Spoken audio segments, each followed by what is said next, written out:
Muy buenos días, hermanos. Abran sus Biblias, por favor, en Apocalipsis, capítulo 13, versículos 17 y 18. En esta mañana llegamos al final de este nuevo capítulo del libro de Apocalipsis, un capítulo que nos ha resultado supremamente interesante, las dos bestias y toda la descripción relacionada con ellas, su poder, su alcance y toda la afectación a la sociedad y también la sentencia que viene sobre ellas. Apocalipsis capítulo 13, 17 y 18 dice: y que ninguno pudiese comprar ni vender, sino el que tuviese la marca o el nombre de la bestia o el número de su nombre. Aquí hay sabiduría. El que tiene entendimiento, cuente el número de la bestia, pues es número de hombre y su número es 666. Este posiblemente es uno de los apartes del libro de Apocalipsis que más ha sido tergiversado y que más ha generado controversia y que más ciencia ficción se ha desarrollado con relación a este símbolo o a esta imagen o a esta descripción que se hace en el capítulo 13. En todo el mundo evangélico y aún en el mundo no evangélico se ha usado este nombre o este número como una cábala o como un enigma o como un símbolo con muchos sentidos o con muchas interpretaciones, la mayoría de ellas fuera de la verdad. Sabemos que la verdad cristiana o el texto evangélico o bíblico tiene una sola verdad, no múltiples verdades. Son muchos los que piensan que el evangelio es multiprincipios o multiusos o multiverdades, y no es cierto. El evangelio solo tiene una verdad. Y todos tenemos que llegar a esa verdad. Los que no estemos en la verdad, pues tenemos que pedir al Señor sabiduría porque estamos en un error. Entonces no es cierto que muchos tienen la verdad, ¿cierto? Como algunos dicen, todos los caminos conducen, bueno, posiblemente a Roma sí, ¿cierto? Pero al cielo solo hay un camino, solo hay una verdad y todos tenemos que ser alineados por el Espíritu Santo a esa verdad. Quien no esté alineado a la verdad única del Evangelio, pues está en el error y por lo tanto es un hereje. El texto que nos corresponde hoy termina concluyendo el tema de las dos bestias y necesitamos, para poder entender adecuadamente el texto, hacer una recapitulación. El capítulo 13 habla de una primera bestia que surge de abajo del mar, una bestia enigmática, una bestia con mucha simbología y mucha fuerza y poder, con mucho alcance, con mucha inteligencia. Y esa bestia hemos descrito nosotros, hemos dicho, hemos concluido que tiene que ver con sistemas políticos, con sistemas militares, sistemas ideológicos y judiciales. Hay una segunda bestia posterior a esta que surge simultáneamente de la tierra y que habla de un sistema terrenal o un sistema humano. Esa bestia es menos enigmática en su descripción, pero no menos peligrosa. Dijimos que es una bestia que se camufla a través de sistemas religiosos, es decir, describe sistemas blasfemos o sistemas perversos de fe y de religión. Entonces, dos bestias, una política, una religiosa, las dos procurando engañar y cumplir una misma misión, es decir, obedecer a los encargos del dragón, es decir, del mal, y por lo tanto engañar, matar y destruir. Hasta aquí vamos bien, ¿estamos de acuerdo? Luego en la parte final del capítulo 13 estamos viendo que a esta bestia se le dio autoridad, a estas dos bestias, se les dio autoridad, poder, dominio, y dentro de todo ese alcance que tienen para cumplir este propósito dragónico, pues se les permite marcar o establecer un sello de propiedad sobre aquellos que le adoran, y que esa marca, como lo dice el versículo anterior que nos correspondió el 16, se pusiese en la mano derecha o en la frente de sus seguidores, de tal manera que nadie pueda comprar, ni vender, ni hacer nada o ninguna transacción sin que esa transacción o esa acción o esa obra esté llena de la maldad de la bestia o del dragón que fue arrojado del cielo a la tierra. Nosotros necesitamos ir comprendiendo en qué consiste esta marca. El domingo anterior intentamos descifrar un poco la marca. Y nosotros tomamos un texto de Génesis 1, Génesis 2 y Génesis 3 para decir que quien ha marcado a todos los hombres por su creación a imagen y semejanza es Dios. Que la primer marca indeleble que Dios puso sobre todos los hombres es la ley de Dios. y que esa ley o esa marca no se puso en la mano, sino que se puso en la frente o en la conciencia o en el corazón. Y por lo tanto, todas nuestras obras tienen que estar encaminadas a testificar o anunciar que tenemos la ley de Dios grabada en la conciencia. Es una marca indeleble que tenemos. Eso es importante. Lo segundo que dijimos fue que en Génesis 3, a raíz del pecado, todos los seres humanos quedamos mordidos por la serpiente, o marcados o heridos o con una cicatriz terrible, que es la cicatriz del pecado, la marca del pecado, que nos hace a todos malos o depravados o pecadores, como dice la Biblia. Es la segunda marca que tiene que ver con una consecuencia. Y la tercera marca que nosotros concluimos el domingo pasado tiene que ver con la ira de Dios o la sentencia de Dios que pesa sobre todos los hombres. Entonces eso fue lo que nosotros desciframos la semana pasada. La ley de Dios está en la conciencia de todo hombre. Todos infringimos la ley, somos pecadores, es decir, estamos vendidos al pecado, tenemos la consecuencia del pecado y por lo tanto la ira de Dios o la sentencia de Dios reposa sobre todos los hombres, de tal manera que todos somos objetos de la ira de Dios y no hay justificación alguna. ¿Hasta aquí hay alguna duda? Entonces eso es lo que hemos concluido hasta aquí. Sin embargo, el texto nos va a enfatizar, el 17 y 18, nuevamente, que hay unas evidencias contundentes de unas acciones y de unas señales o de unas realidades que no podemos desconocer y que pertenecen a la bestia o que pertenecen al dragón. Versículo 17, y que ninguno pudiese comprar ni vender, sino el que tuviese la marca o el nombre o el número de su nombre. Aquí hay sabiduría. El que tenga entendimiento, que entienda, ¿cierto? Porque este es un número de hombre y el número es 666. En esta mañana nos corresponde, con la ayuda del Espíritu Santo, entender qué significa ese número y cómo podemos descifrarlo. En primer lugar, dice que este va a ser un número de hombre. Es importante eso porque los números no fueron creados por los hombres, los números fueron creados por Dios. El primer uso en la Biblia de los números es el uso que Dios les da. ¿Recuerdan? En el principio creó Dios los cielos y la tierra, y dijo Dios, sea la luz. Y fue la tarde y la mañana el primer día, y luego fue la tarde y la mañana el segundo día, y luego en el sexto día dijo Dios, hagamos al hombre, y le dio una orden, fructificad y multiplicaos. ¿Sí me hago entender? El uso original de los números, ¿quién lo da? ¿A quién le pertenecen los números? A Dios. Dios creó los números, Dios usa los números para contarnos el desarrollo de la historia y para contarnos el diseño y el orden de la historia de la redención, y luego nos dice que al sexto día terminó la obra y el séptimo día descansó. Los números le pertenecen a Dios, Dios es el creador. La Biblia dice, en 6 días creó Dios los cielos y la tierra, y el séptimo día es descanso para Jehová tu Dios. No hagas en él obra alguna.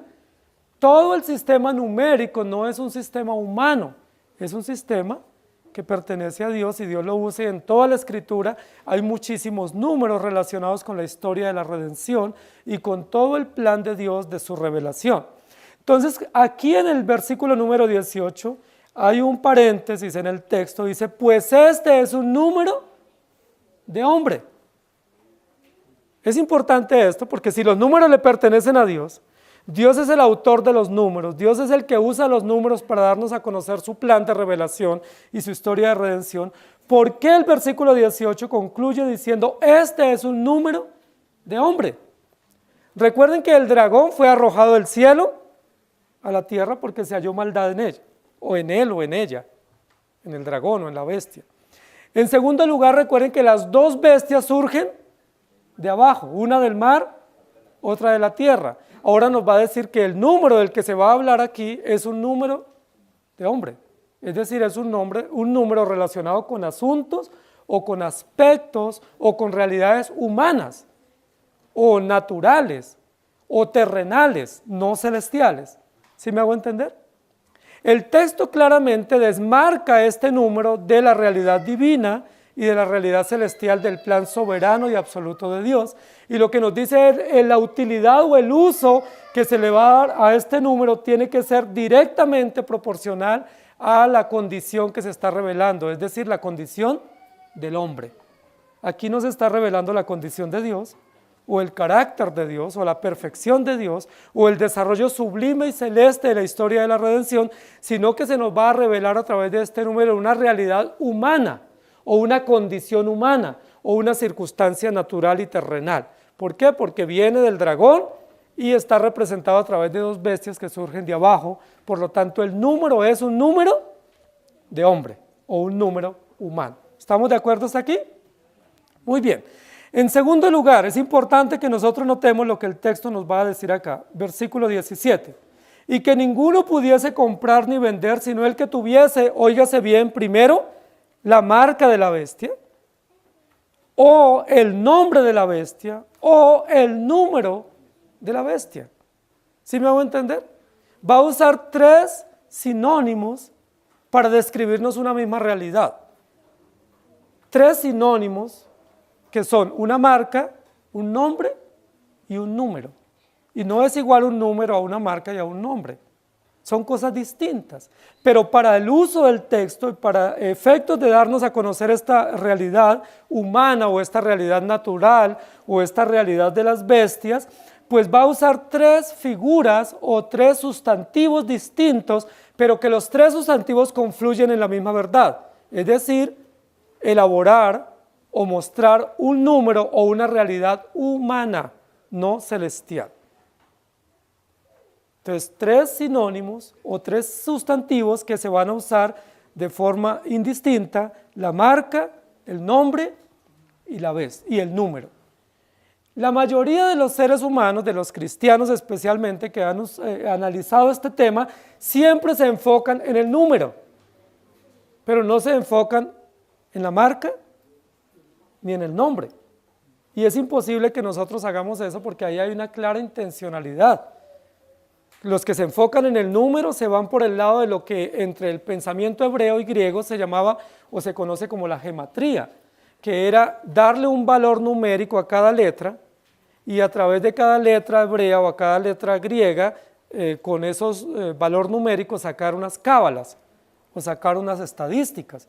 Y eso es lo que han hecho a lo largo de los tiempos. Por eso cuando usan este número, que es 666, es la sumatoria de unas letras que vienen del hebreo y del griego.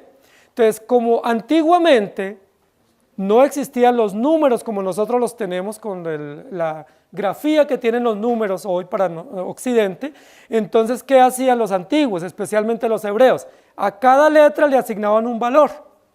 Entonces, algo así como la primera letra corresponde al número 1, la segunda letra del alfabeto o del alefato corresponde al número 2, y así hasta el número 10, y luego la letra undécima corresponde al 20, y la duodécima al 30, y así de 10 en 10, y luego llegar al 100, de 100 en 100, y así sucesivamente. Cada letra tenía un valor numérico. Eso se conoce como la gematría. Eso es importante. ¿Quiénes hicieron eso? Especialmente los hebreos, los griegos y los romanos. Por eso cuando a uno le dicen escribe el número romanos, el número romano son letras, no son símbolos numéricos como los tenemos nosotros en el mundo occidental. Entonces, eso es lo que han hecho muchos para poder sacar cábalas. Entonces, usando la gematría hebrea y griega, es decir, que tiene un valor numérico cada letra, ellos dicen lo siguiente: el 666 corresponde a la sumatoria del nombre Nerón, dicen algunos. Es decir, las letras N, E, R o N, si se usa esta gematría, nos da 666. Entonces, ¿quién es la bestia? ¿Cuál es la marca que se impone en la frente o en la mano de los seguidores? Nerón. Es decir, el emperador exigió que fuese adorado y todos los que seguían este emperador, que se sometían a sus designios, debían reconocerlo como señor, porque él los marcaba o les ponía un tatuaje en su frente o en su mano como si fueran sus seguidores. Eso dicen unos.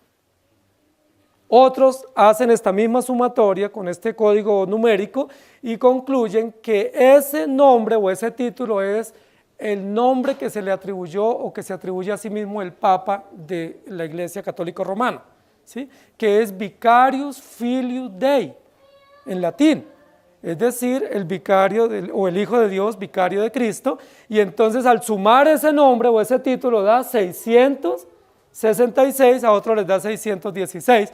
Entonces, ¿quién es el que marca? El Papa de Roma. Es decir, el Papa o el papado o el sistema papal es la marca que se impone sobre los seguidores que adoran a la bestia. ¿Y cuál es la adoración? Pues la idolatría. ¿Y cuál es la bestia? La Iglesia Católica Romana. Esas son las conclusiones que muchos sacan. Nosotros estamos diciendo que no estamos de acuerdo con esas interpretaciones. No porque no haya maldad en estos sistemas o en estos imperios, sino porque no puede ser que estas sean las verdades que la Biblia nos esté diciendo, ¿sí? Y otros más sacan otras conclusiones diferentes, ¿sí? Para decir que la bestia es el presidente anterior de los Estados Unidos porque la sumatoria de su nombre, ¿sí? Y como tiene origen musulmán, origen islámico, entonces la sumatoria de este nombre Obama da 666. Y así pudiéramos sacar muchas sumatorias, posiblemente hasta el nombre suyo le dé 666, ¿sí? Otros dicen que este nombre es el nombre o el número del baloto, que son 6 filas de 6, 6 por 6, 36, y sumados todos los números del 1 al 36 nos da 666, así que no lo vayan a comprar, porque quedan marcados con la bestia. Y todas estas son cábalas espectaculares, llamativas, imaginativas, especulativas, que se han usado a lo largo de los tiempos. Sin embargo, queridos hermanos, nada de eso es verdad. Ni el microchip, ni estas cábalas numéricas, ni estos códigos secretos de la gematría de estos idiomas originales, nada de esto es cierto porque todo es especulativo. Si decimos que la bestia es Nerón, pues Nerón simplemente tuvo un periodo en la historia posterior de Jesucristo, pero no ha ocupado todos los periodos de la historia, es absurdo, ¿sí? Si decimos que la bestia o la marca es el sistema papal, pues simplemente es un periodo de la historia de la Iglesia en Occidente, pero no es universal y no es común a todos los periodos. Si decimos que la marca es el microchip se inventó en 1958 y las primeras computadoras electrónicas en 1930, entonces tampoco corresponde a todo ese periodo. Entonces, ¿cuál es la marca de la bestia? Para poderlo descifrar tenemos que descifrar el nombre y el número y la marca. Y esos tres nos da como resultado simbólico, como resultado en el texto bíblico metafórico 666. La pregunta es, ¿por qué se usa un número? Si ustedes miran en el texto, en 4 oportunidades nos habla de un número. Es decir, es muy importante el número. Y recordemos que en todo el libro de Apocalipsis hemos visto muchos números, desde que comenzamos en el primer capítulo, ¿cierto? Hay 7 iglesias, 7 estrellas, 7 ángeles, 7 sellos, 7 candeleros, 7 trompetas, 7 copas, ¿sí? 4 seres vivientes, 24 ancianos, 144,000, 12,000 de cada tribu. Hemos visto muchos símbolos de números, ¿sí? Nosotros no somos numerólogos, ni hacemos cábalas con los números. Sabemos que los números en la Biblia cumplen un propósito, en algunos casos literal, en otros casos metafórico. En el caso del libro de Apocalipsis, los números son metafóricos, es decir, tienen un valor simbólico para representar algo. Algo de lo que sí podemos estar seguros es que en la época en la que Juan está escribiendo, había mucha muerte de cristianos. ¿Quiénes estaban matando a los cristianos en ese momento histórico específico? Los emperadores eran bestiales matando cristianos, ¿sí? Tito, Domiciano, Nerón y otros emperadores estaban matando muchos cristianos, entre ellos casi todos los apóstoles. Entonces había muchas estadísticas de números de cristianos muertos. Posiblemente esa sea la razón por la cual aquí se usa un número, como para mostrar que mientras este sistema imperial mataba a cristianos, este mismo sistema estadístico es usado como un símbolo para describir este imperio que causaba tanta muerte y tanto dolor. Entonces, a buen entendedor, una marca, un nombre y un número, para describir que todo esto es la realidad de la bestia. Entonces vamos nosotros a ubicar. Ya dijimos la semana pasada que la marca tiene que ver con la depravación total humana, que la marca tiene que ver con el pecado, porque el hombre violó la ley, debiendo cumplirla, al violar la ley quedó esclavo del pecado y como sentencia sobre sí mismo la ira condenatoria. Entonces, intentemos descifrar lo que nos quiere decir aquí el texto bíblico. Cuando nosotros vamos a Génesis 3, Génesis 2, el Señor le dice a Adán y Eva: de todo árbol del huerto podéis comer, pero no comáis del árbol que está en el medio, porque el día que de él comieres ciertamente moriréis. Y la Biblia dice que ellos comieron en el capítulo 3 y ellos efectivamente, como la Biblia lo dice, ellos quedaron muertos en delitos y pecados. Y la Biblia nos va a decir en muchos lugares de la Escritura que realmente el hombre quedó muerto. No fue casi muerto, no fue medio muerto, sino que realmente quedó muerto espiritualmente para con Dios, ajeno a Dios, ¿sí? No ignora y desprecia todo lo relacionado con Dios, porque una consecuencia del pecado es la muerte espiritual.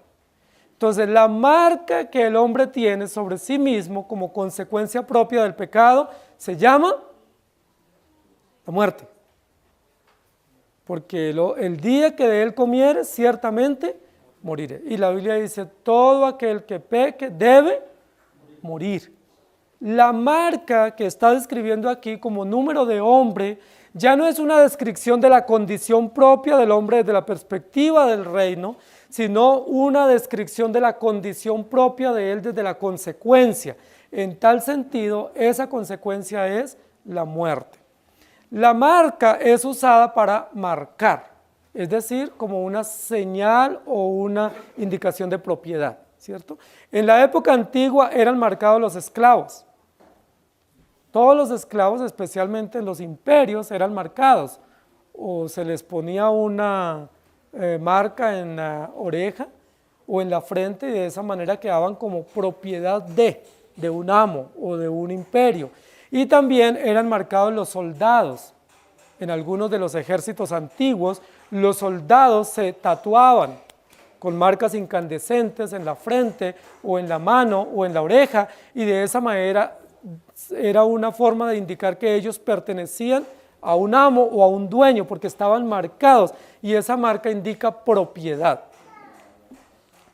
Entonces es importante, porque cuando la Biblia está diciendo aquí de que la bestia tiene una marca, pues no es la marca propia de la ley de Dios que puso en la conciencia, porque la marca que Dios puso en la conciencia es indeleble, ¿sí? No es visible, no es un tatuaje, no es una cicatriz visible o evidente.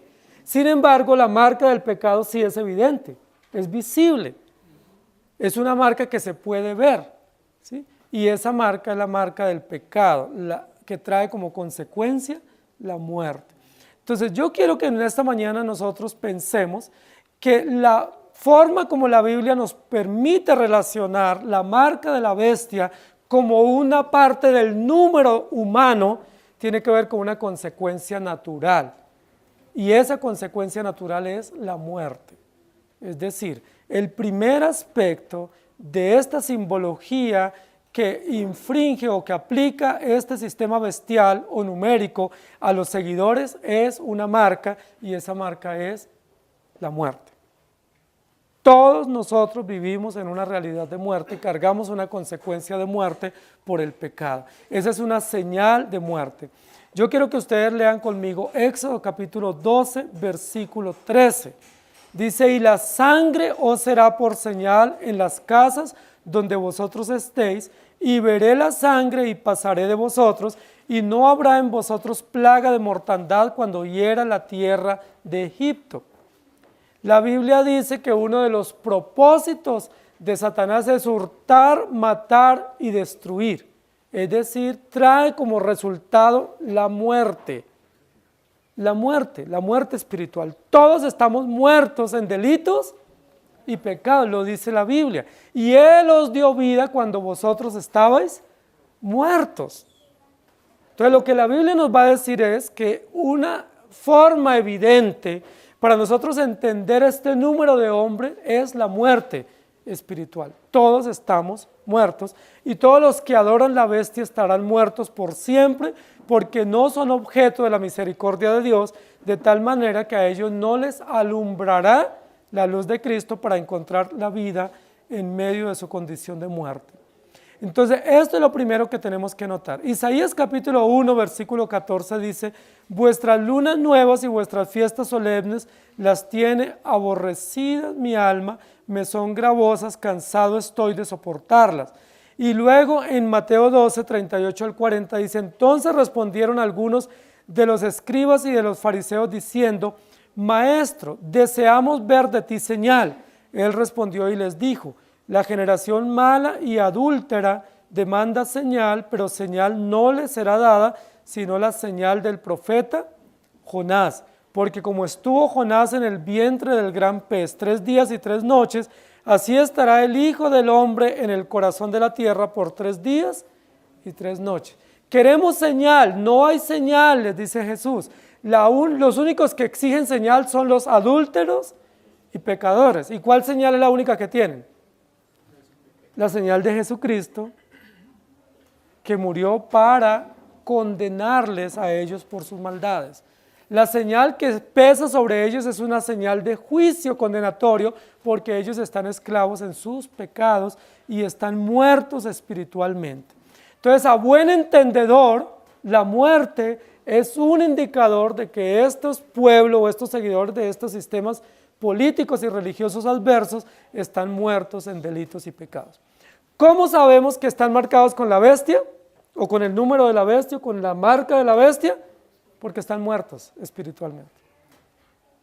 Todos los que están muertos tienen la marca de la muerte, o la marca que indica la propiedad o que su servicio a Satanás. Éxodo 13:9 dice: y te será como una señal sobre tu mano y como un memorial delante de tus ojos, para que la ley de Jehová esté en tu boca, por cuanto con mano fuerte te sacó Jehová de Egipto.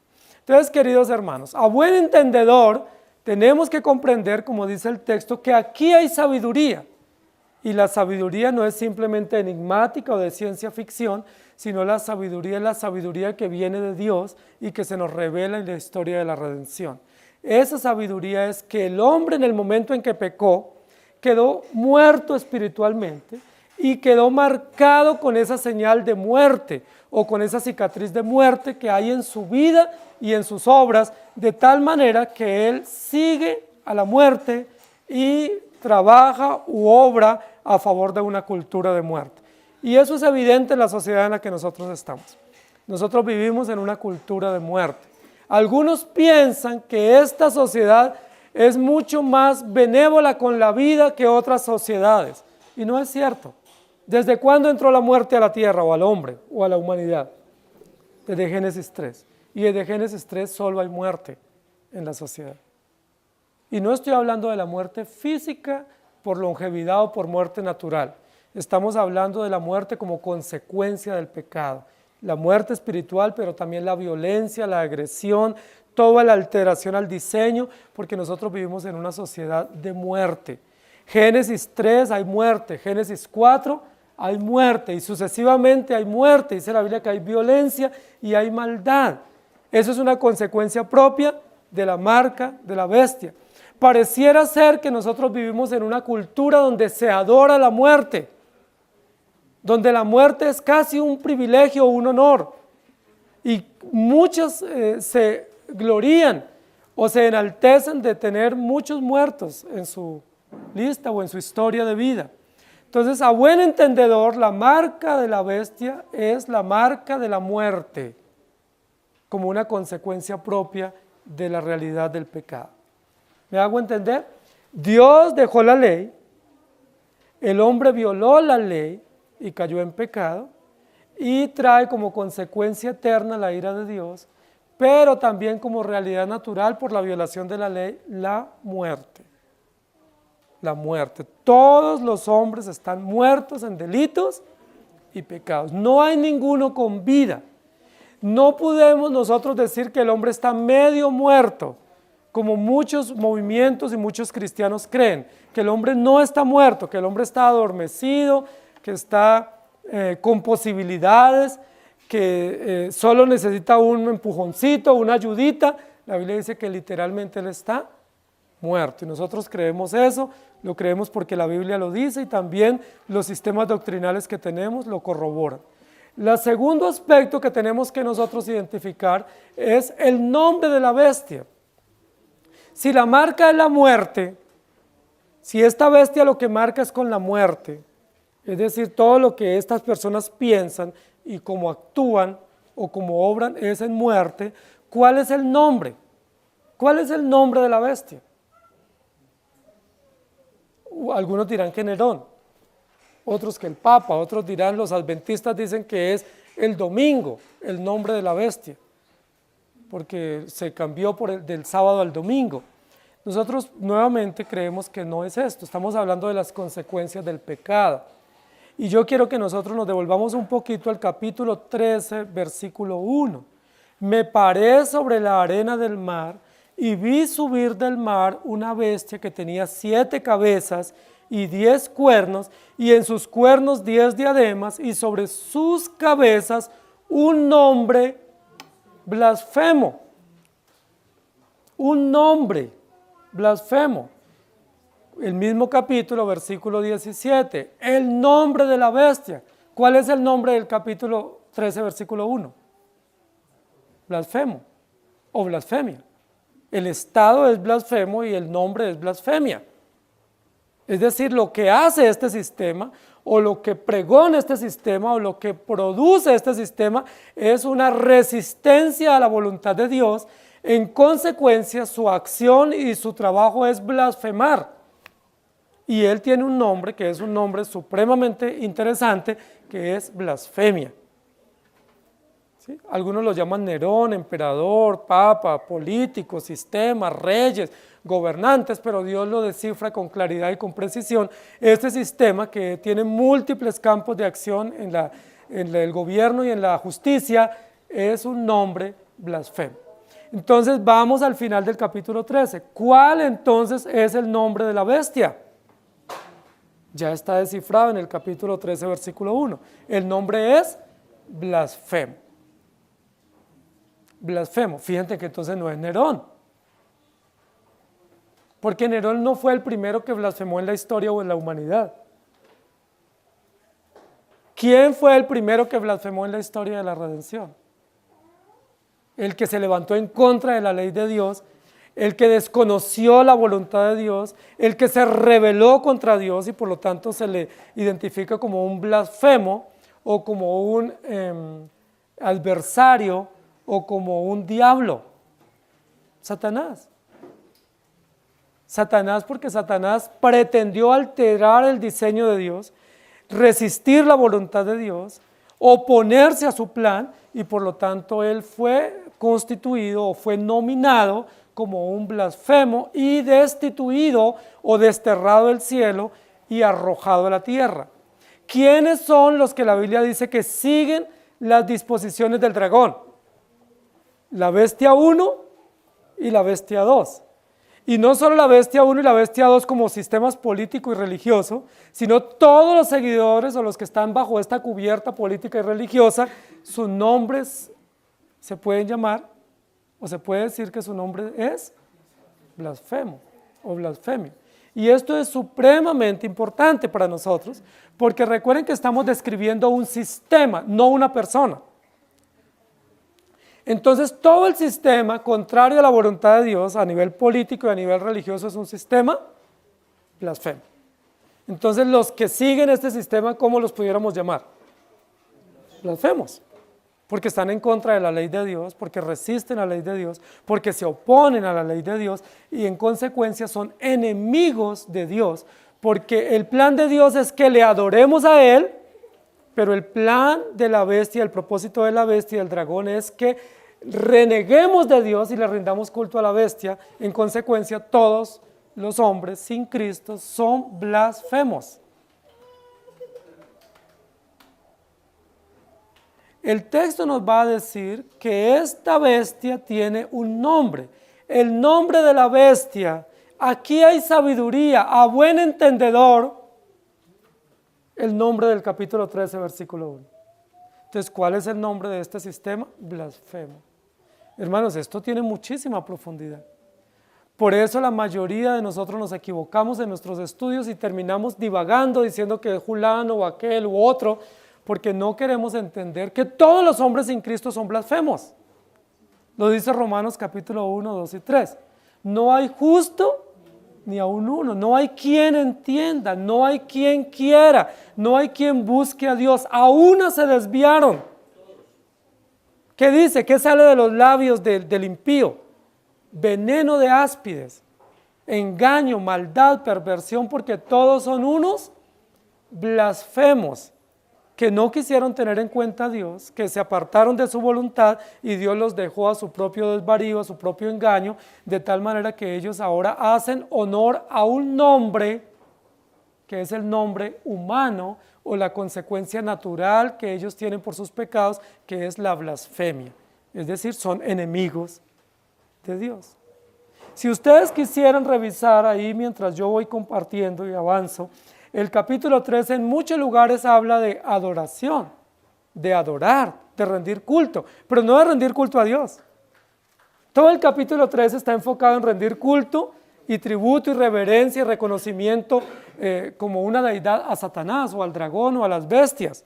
Es decir, todo el capítulo 13 configura un sistema blasfemo, no un sistema de culto legítimo, sino todo un sistema religioso blasfemo con anuencia política y religiosa y civil, con toda la anuencia de los sistemas ideológicos, se han configurado para tipificar un sistema blasfemo de culto. ¿Culto a quién? Culto a los sistemas políticos, culto a los líderes religiosos, culto al hombre, culto al cuerpo, culto a sí mismo, culto a sus sistemas de fe, culto a sus líderes, pero no el culto que Dios demanda para sí. Porque el culto que Dios exige es un culto reverente y solemne que se llama adoración. Pero el que Satanás demanda, Dios lo llama blasfemia. Esto es importante que nosotros lo notemos. Porque muchos pensamos que los demás cultos son cultos legítimos. De hecho, nuestra Constitución, en los artículos que habla de la libertad de culto, pues da la libertad para que cualquiera que quiera tener un auditorio abierto a un culto, pues lo tenga, con respaldo civil o con respaldo religioso. Pero la Biblia dice que el único culto válido o verdadero es el que se tributa a nuestro Dios de acuerdo a las Escrituras. Todos los demás son sistemas blasfemos o perversos. Entonces, el texto está diciendo, y que ninguno que no tuviese el nombre de la bestia pueda comprar ni vender. Aquí hay sabiduría. Este es un número humano, es decir, es una condición humana, es una realidad humana. ¿Cuál es la realidad humana referida al nombre de la bestia? Dijimos que la realidad humana relacionada con la marca es la muerte. ¿Cuál es la segunda realidad humana evidenciada por la condición depravada a través de este sinónimo o de este sustantivo del nombre de la bestia? Dijimos que el nombre es blasfemia. ¿Cuál es la realidad? Enemistad. Porque todo aquel que blasfema contra Dios es enemigo de Dios. La Biblia lo dice. Si todos los que blasfeman contra Dios son enemigos, entonces ¿cuál es el número de la bestia? ¿Qué demuestra o qué evidencia como realidad común? Que todos somos enemigos de Dios. Nos constituimos enemigos de Dios porque desconocimos su ley y desconocimos el deber supremo de adorarle exclusivamente a Él. Dos realidades, la muerte y la enemistad. Todos los hombres desde Adán, por el pecado, somos enemigos de Dios y estamos muertos en delitos y pecados. Aquí dice que hay sabiduría, porque la sabiduría es que esta es una realidad humana y tiene que ser entendida adecuadamente. No pertenece a un líder imperial, no pertenece a un periodo de la historia, sino que todos los hombres, como dice el versículo 16, hacía que todos, pequeños y grandes, ricos y pobres, libres y esclavos, tuviesen el nombre de la bestia. Es decir, hacía que ricos y pobres, grandes y pequeños, esclavos y libres, fueran enemigos o blasfemaran contra Dios. Ezequiel capítulo 20, 12 dice, y les di también mis días de reposo para que fuesen por señal entre mí y ellos, para que supiesen que yo soy Jehová que los santifico. ¿Cuál es una señal que Dios nos dejó a los creyentes? Su ley y su deber de adorarle. ¿Por qué estamos hoy reunidos en este lugar? Porque es un deber que Dios nos dio. Y porque además de un deber, el Espíritu Santo lo produce ese querer como el hacer en nosotros, de tal manera que estamos felices en el día del Señor reunidos aquí. Pero los que no tienen al Señor en sus corazones, ¿qué hacen en el día del Señor? ¿A quién adoran? ¿O contra quién blasfeman? Contra Dios, porque menosprecian el día del Señor, porque no toman esta señal visible de adoración pública que el Señor nos estableció, porque ellos cambian el diseño, no solamente están en contra de la vida, sino que están en contra de todo lo que signifique principios de diseño y principios establecidos por Dios, porque menosprecian su palabra. Aquí hay sabiduría, no es Nerón, ni es el Papa, ni es un presidente norteamericano, ni latinoamericano, el que marca. No, la marca es la marca del pecado, que trae como consecuencia la muerte y trae como consecuencia la enemistad. Todos muertos en delitos y pecados, todos constituidos enemigos de Dios. Ezequiel capítulo 20, versículo 20 dice, y santificad mis días de reposo y sean por señal entre mí y vosotros para que sepáis que yo soy Jehová vuestro Dios. ¿Quiénes son los únicos que santifican el día del Señor? Los creyentes, los hijos, porque los que están marcados con la marca de la bestia, pues a ellos ni les interesa, ni les conviene, ni les gusta, porque ellos son unos blasfemos. No lo decimos nosotros, lo dice la Biblia, la palabra de Dios. Ese es el nombre que ellos tienen. Hoy quisieran todos los hombres en el mundo llevar un nombre acá y es dignidad, ¿sí? Derechos. Pero la Biblia les da un nombre que es un nombre sabio y para los entendidos adecuado, y es blasfemos. Todos los hombres sin Cristo tienen en su frente ese nombre que Dios les puso como consecuencia propia de su rebeldía, y es blasfemos.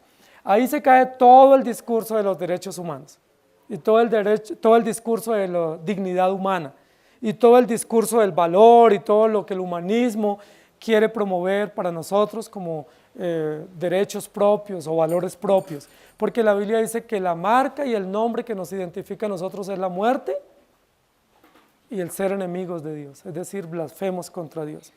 Éxodo 31, 12 al 17 dice, habló además Jehová a Moisés diciendo, tú hablarás a los hijos de Israel diciendo, en verdad vosotros guardáis mis días de reposo, porque es señal entre mí y vosotros por vuestras generaciones, para que sepáis que yo soy Jehová que os santifico. Así que guardaréis el día de reposo, porque santo es a vosotros. El que lo profanare de cierto morirá, porque cualquiera que hiciere obra alguna en él, aquella persona será cortada de en medio de su pueblo. 6 días se trabajará, mas el día séptimo es día de reposo consagrado a Jehová. Cualquiera que trabaje en el día de reposo ciertamente morirá. Guardarán pues el día de reposo los hijos de Israel, celebrándolo por sus generaciones por pacto perpetuo o permanente o eterno. Señales para siempre entre mí y los hijos de Israel, porque en 6 días hizo Jehová los cielos y la tierra, y en el séptimo día cesó y reposó. ¿Hasta cuándo el Señor nos dejó el deber obligatorio de reunirnos en un día para adorarle? Por siempre. No fue solo para el pueblo hebreo, no fue hasta antes de la dispersión o de la cautividad, no fue simplemente hasta la destrucción del templo en el año 70. Es una señal, es un símbolo, es un deber perpetuo por todas vuestras generaciones. ¿Cómo nuestros hijos van a aprender a guardar este día si no los traemos para que se vayan entrenando? ¿Cómo las nuevas generaciones obedecerán este deber perpetuo si nosotros no les enseñamos el valor intrínseco de esta norma como un acto de adoración reverente? Los que desprecian el día del Señor se asemejan a los que blasfeman, porque los que blasfeman no les importa el día del Señor. Ellos tienen un nombre y es el nombre de blasfemia, en contra de Dios, rebeldes, enemigos de Dios. Y en tercer lugar nos habla del número de la bestia. Entonces, para nosotros descifrar el número de la bestia hay que hacer cuentas. Y es importante lo que nos va a decir acá el texto. Lo primero dice que ninguno pudiese comprar ni vender. Y nos pone en el marco de transacciones, de negocios, de compra y venta, ¿sí? De adquisición, de negocios, de economía.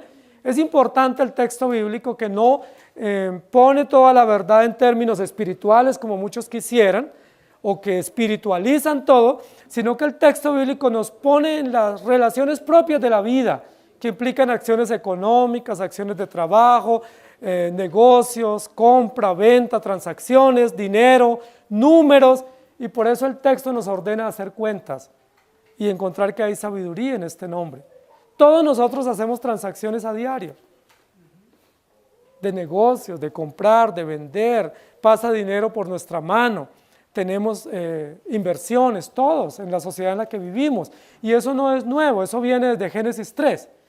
Desde Génesis 3 Dios le ordenó al hombre que haga transacciones, que haga negocios, que siembre, que señoree, que administre, que invierta, que haya producción, que haya economía. Dios le ordenó, es una ordenanza divina. Eso no fue que se lo inventó la bestia, que haya economía y que haya negocio, haya inversión. La productividad, los negocios, las inversiones hacen parte del diseño de Dios para el hombre puesto aquí en la tierra. Hace parte del mandato cultural, señorear, administrar, invertir y producir. Por eso es importante que seamos productivos, porque la Biblia nos ordena ser productivos. La Biblia nos ordena ser trabajadores. 6 días trabajarás y producirás. La Biblia no solamente nos dice que trabajemos, la Biblia nos ordena producir. Uno puede trabajar mucho y no producir nada, ¿sí? Y el Salmo 127 lo dice, muchos trabajan de sol a sol y en la noche lo único que tienen es cansancio y agonía y no han producido nada al final del día. El plan de Dios es que trabajemos y produzcamos, es decir, que haya abundancia, que haya productividad, que haya resultado de la labor de nuestro trabajo y que no trabajemos en vano y que el salario no lo recibamos en bolsillo roto. Ese es el diseño de Dios. ¿Para qué? Para su propia gloria, para que su nombre sea exaltado. Y dice la Biblia, cuando Dios te prospera económicamente, no piense que tú lo hiciste por tus fuerzas.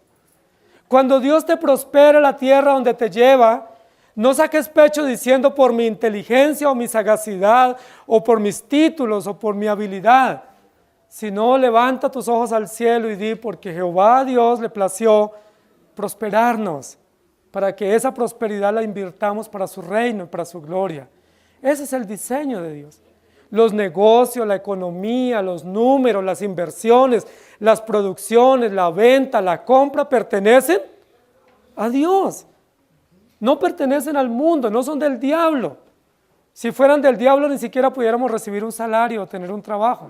Pero muchos satanizan todas las relaciones comerciales o las relaciones económicas o las inversiones y los negocios porque dicen que eso pertenece a la bestia. No, hermano, lo que pertenece a la bestia es la esclavitud en el trabajo. Lo que pertenece a la bestia es todo el engaño de los negocios ilícitos y del dinero ilícito, y la ambición y la codicia. Eso sí pertenece a la bestia y está censurado en la ley de Dios. Dice la Biblia que debemos estar contentos con lo que Dios nos da, agradecidos, y que debemos ser generosos. Pero cuando usted es tacaño, ahí sí usted tiene el número de la bestia. Esa sí es una marca comercial de la bestia, la tacañería, o la tacañez, o la ambición, o la codicia, o la falta de gratitud, o la falta de servicio con lo que Dios nos da. Eso sí es marca de la bestia. O cuando nos volvemos esclavos de los negocios, Cuando creemos que dependemos es de nuestra esclavitud, Dios nos ordenó trabajar 6 días, pero también nos ordenó descansar un día. Es una orden de Dios, no es una orden de la Organización Mundial del Trabajo, ni de la Organización Mundial de la Salud. Eso no pertenece a los derechos del trabajador, ni legisla sobre eso el Ministerio de Protección Social. No, Dios legisla, 6 días trabajarás y harás todo, y el 7º día es descanso para nuestro Dios. Qué hermoso Dios en su diseño. No dice el 7º día quédate durmiendo, el 7º día vete de puente, el 7º día descansa y haz todas tus tareas atrasadas. No, el 7º día le pertenece en exclusiva a Dios. ¿Para qué? Para rendirle culto, porque nos dio fuerza para trabajar y nos hizo productivos 6 días de la semana. ¿Estamos de acuerdo? El texto nos va a poner en el ámbito de relaciones de trabajo y relaciones comerciales. Ninguno pudiese comprar ni vender sino el que tuviese la marca. Los que sueñan pensando que es un microchip o que es un tatuaje en la frente o que es un reconocimiento facial, pues están muy lejos de noticia. Porque aquí lo que está diciendo la Biblia es que aquí hay otra consecuencia propia del pecado. La primera consecuencia del pecado es la muerte, que es una marca. La segunda consecuencia del pecado es la enemistad contra Dios, porque nos constituimos en blasfemos, es decir, que somos enemigos de Dios. Y la tercera consecuencia del pecado es la esclavitud. El pecado esclaviza. Y lo que está diciendo aquí es, hay una realidad natural en esta sociedad caída y en aquellos que siguen a la bestia, es que son esclavos del pecado. ¿Cómo se muestra esa esclavitud? A través de relaciones comerciales, a través de relaciones financieras, a través de relaciones laborales, a través de negocios, a través de inversiones, a través de vivir esclavos dependiendo de cosas materiales que realmente no nos dan la esperanza, porque la esperanza viene de parte de Dios. Dios nos ordena trabajar, pero nos prohíbe ser esclavos del trabajo. Dios nos ordena producir, pero nos prohíbe ser esclavos del dinero y pensar que nuestro Dios es el dinero y pensar que nosotros vivimos de lo que producimos, siendo que vivimos es de la gloria de Dios y de la generosidad de nuestro Dios. La Biblia nos prohíbe ser esclavos del dinero. ¿Por qué muchos no pueden servir más a Dios? ¿Se acuerda cuando Dios llama a unos y le dice, quiero que me sigan? ¿Y qué dijo el primero? Acabo de comprarme una yunta de bueyes que era como un BMW en nuestra época y tengo que probarlo. ¿Sí? Me acabo de comprar una máquina, acabo de invertir en un negocio y tengo que ver primero la utilidad de ese negocio y luego con gusto te serviré. ¿Sí? La mayoría de nosotros hoy en día en esta sociedad vivimos esclavos del trabajo y esclavos de relaciones comerciales y esclavos de dinero. Y lo que nos está diciendo aquí, hay sabiduría. Los creyentes trabajamos para la gloria de Dios, somos responsables y diligentes en nuestro compromiso de servir y de producir, pero no podemos constituirnos esclavos del trabajo, ni esclavos del dinero, ni esclavos de los negocios, porque cuando nos constituimos esclavos de las cosas o de las personas o de las relaciones, inmediatamente tenemos la marca de la bestia y ya no tenemos la marca de la bestia. Somos libres de la esclavitud del trabajo y libres de la esclavitud al dinero y libres de la esclavitud a las personas, porque nosotros hemos sido constituidos siervos de Jesucristo. Hermanos, una de las marcas de esta sociedad es la esclavitud. Y ustedes lo pueden corroborar. ¿Por qué muchas madres no se quedan cuidando a sus hijos en los hogares? ¿Cuál es una razón por la cual no se quedan en los hogares cuidando a sus hijos? Porque estamos esclavos del trabajo. Y porque nosotros hemos aceptado engaños de esta sociedad, es que si no trabajamos los dos, no podemos nunca tener estabilidad. Es que si no salimos al mercado laboral, nunca podremos pagar esto o aquello, nunca tendremos una casita, nunca tendremos tantas cosas que a veces anhelamos y que son necesarias.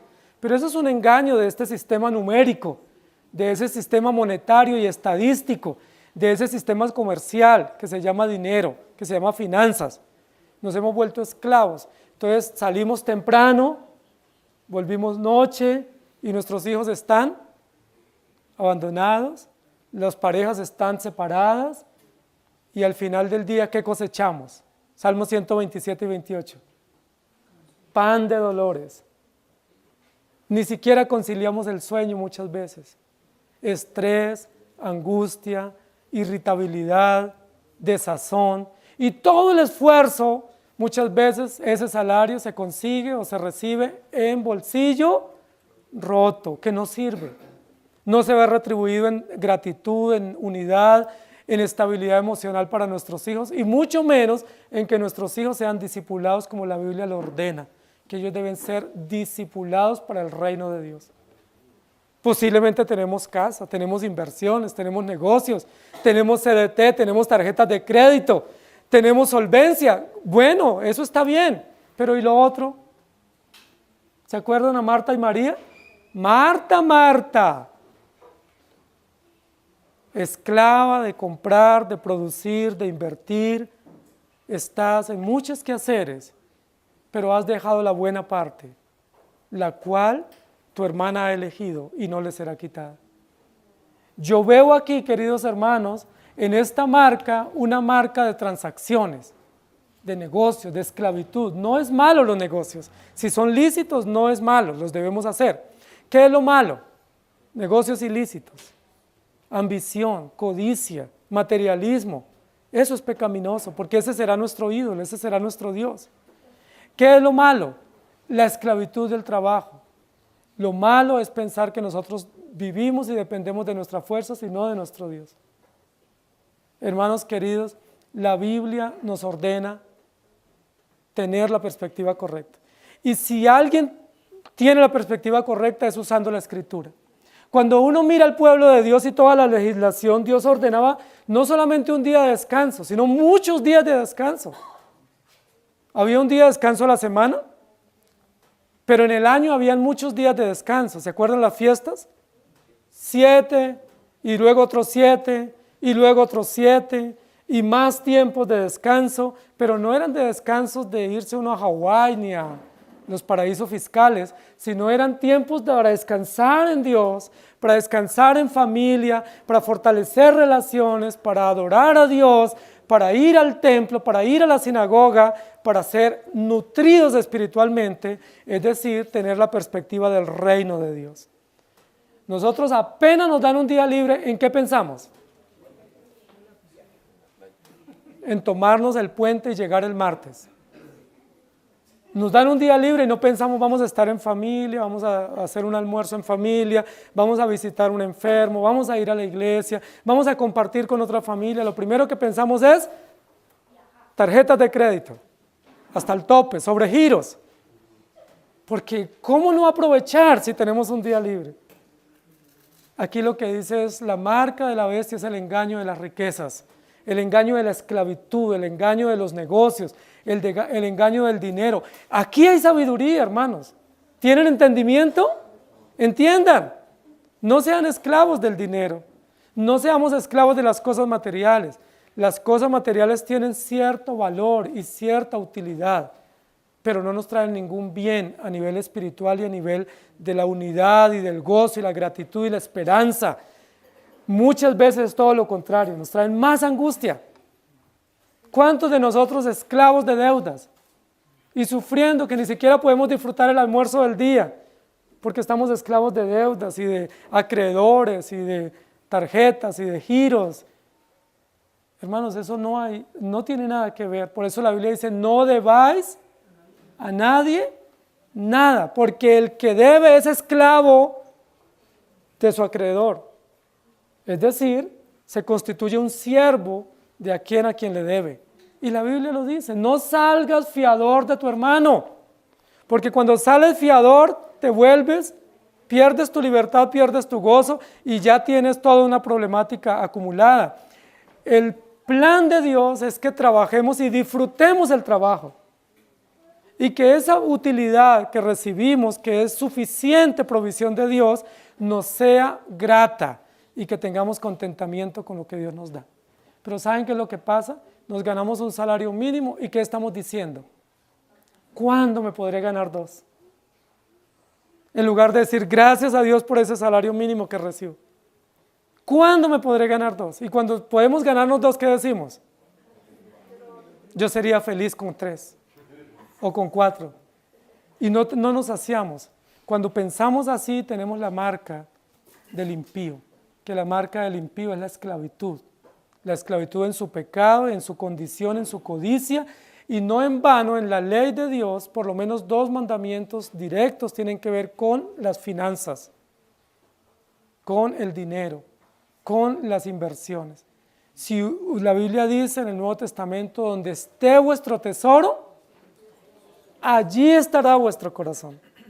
Si tu tesoro está en las cosas de Dios, ahí estará su corazón. Si tu tesoro es riquezas, dinero, compras, inversiones, ahí está su corazón. A buen entendedor, 666. El número de la bestia son 3 consecuencias propias del pecado. Como Dios puso una marca en la mente de todo hombre, que es su ley, y violamos su ley, nos constituimos pecadores depravados, somos objeto de su ira. Hay 3 consecuencias terribles que permanecerán en la vida de todo hombre y de toda sociedad: la muerte, la enemistad y la esclavitud. Aquí hay sabiduría, una marca, un nombre y un número. ¿Y por qué se menciona tanto el número? Porque posiblemente es donde más tenemos que comprender que todos nuestros números y nuestras estadísticas tienen que ser puestas a los pies del Señor Jesucristo para que Él tenga cuidado de nosotros. Que todos nuestros números y nuestras finanzas tienen que ser puestas ante el Señor. ¿Cuántos de ustedes cuando reciben su dinero, su salario diario o quincenal o mensual, lo primero que hacen es orar a Dios dando gracias? ¿Cuántos de ustedes cuando reciben su dinero lo primero que hacen es decir, Señor, gracias porque esta es tu generosa provisión para mí, para mi familia, y voy a cumplir el mandato bíblico? Si es que reciben un sueldo juntos, ¿no? Porque a veces cuando se recibe ya está todo descontado. Es decir, no se recibe. ¿Cuántos de nosotros decimos, bueno, Dios ordena que o Dios me dice que este dinero es de Él y lo tengo que poner a sus pies? Y tengo que reconocer que le pertenece a Él y debe ser invertido para su adoración o para su gloria. La mayoría no hacemos eso. La mayoría cuando hay un puente festivo no oramos, Señor, ¿es tu voluntad que viajemos? ¿Qué es lo primero que decimos? Tengo cupo en la tarjeta. O me llegó una promoción de viaje económico. Y ya adquirimos gastos y gastos y gastos y nosotros nos volvemos esclavos de un mundo esclavizado por las finanzas. Hermanos queridos, aquí hay sabiduría. La bestia no nos marca con un número en la frente. ¿Sabe cómo nos marca? Con deudas y con esclavitud financiera. Pero gracias sean dadas a Jesucristo, porque aquellos que estaban muertos en delitos y pecados, Él les dio vida. Es decir, ya no estamos muertos, tenemos la vida de Cristo, que es el Evangelio. Y aquellos que eran enemigos de Dios, Cristo los reconcilió. De tal manera que ya no somos blasfemos, sino que somos hijos recibidos en la casa con los privilegios de la mesa del Cordero, de tal manera que ya no somos enemigos, sino fuimos llamados amigos de Dios. No blasfemos, sino adoradores en espíritu y en verdad. Y aquellos que están esclavos del pecado fueron libres de la esclavitud del pecado, de tal manera que ahora nosotros hemos sido hechos siervos de Jesucristo. Esta marca opera para los hijos de desobediencia, pero nosotros, por supuesto, por estar en esta condición caída, redimidos por gracia, pero aún pecadores y con una condición depravada permanente mientras estemos aquí, pues tenemos vestigios de esos 3 aspectos, de esa condición de muerte, de esa condición de enemistad y de esa condición de esclavitud. Hermanos, a buen entendedor, no podemos abrazar esta sociedad de muerte porque nosotros estamos en vida. No podemos seguir en la blasfemia de este mundo que desprecia la ley y el diseño de la palabra y el diseño de Dios, porque nosotros tenemos el Evangelio y sabemos que es la verdad. Y no podemos seguir esclavos del mundo, ni de las personas, ni de las relaciones financieras, porque nosotros ya somos libres en Cristo Jesús para buenas obras. Todo lo que hagáis, hagadlo confiando en el Señor. Que el Señor nos ayude. Amado Dios, gracias por tu palabra y gracias por ayudarnos a entender que estas realidades son comunes a una sociedad caída que desde Adán cosecha consecuencias nefastas por su rebeldía a tu ley y por su depravación total. No solamente hemos violado tu ley deliberadamente, sino que además de eso recibimos tu ira. Aquellos que están sin Cristo, aquellos que no tienen el beneficio de la gracia, pues permanentemente con estas tres realidades de pecado que son la muerte, la enemistad y la esclavitud contra ti. Y nosotros estábamos en esa condición, pero tú nos mostraste tu misericordia a través del Evangelio. Nos diste vida estando muertos, nos amistaste siendo enemigos y nos libertaste siendo esclavos. Y ahora estamos en ti para que vivamos para ti, guiados por ti, para tu gloria, y no bajo este sistema blasfemo, bestial, reptilesco, dragónico, rastrero, que es el mundo y sus consecuencias.